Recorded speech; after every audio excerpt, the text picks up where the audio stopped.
Patrick McNeil joined now on the pregame show by Shawinigan Cataracts assistant coach Eric Bouchard. Eric, ahead of the finish of this Maritime trip for yourself, I guess starting with the game against Cape Breton on Sunday, how has the last stretch of games been for your team as you get the win against the Eagles and then split the two to start this Maritime trip?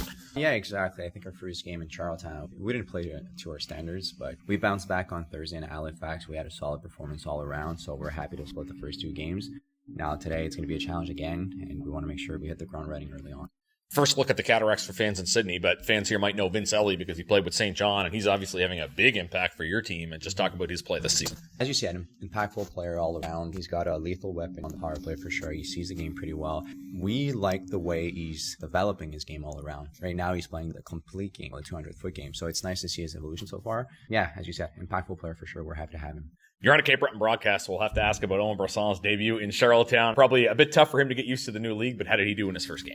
Honestly, he did pretty good. He kept us in the game. As I said, we didn't play to our centers in Charlottetown, and he gave us opportunities to stay tight in the game. And for him, we didn't capitalize at the end, but I think it was a solid performance for his first game with us. Team seems to have had some success on the penalty kill recently. In particular, you've been good on the road on the penalty kill. I'm not sure what you make of that difference, but what's been the key to success there? Guys are taking pride in defending and kill with penalties. Last year, we finished first overall in the league. This year, we had a slow start. I'm not going to lie, but lately, I think guys are responsible. Their reads are getting better.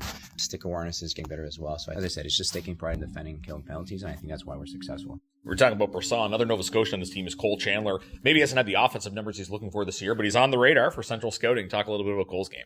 Great progression all around from last year. Last year, he was injured quite often. It wasn't easy for him, but this year, I think he's having an impact on the game. The way that he skates is just phenomenal. Right now, the numbers are not there for him, but for me, it's just a matter of time. He's going to have a chance to capitalize later on. Lastly, we look at Cape Breton, a team that is not a divisional foe, but you might feel like you know them because you just saw them. What did you learn about Cape Breton from that game? What do you expect tonight now that it's you guys at the end of this road trip? They had a solid performance last night. Pretty solid team all around. Their transition game is really good as well. They like to rush. Not an easy team to defend against, but tonight's going to be a solid performance for sure. We're going to have to make sure we stay out of the box and try to make sure we neutralize our top players for sure. I thought the game Sunday was a great game. Hopefully we see another one tonight. Best of luck, Eric. Thanks for this. Thanks for having me.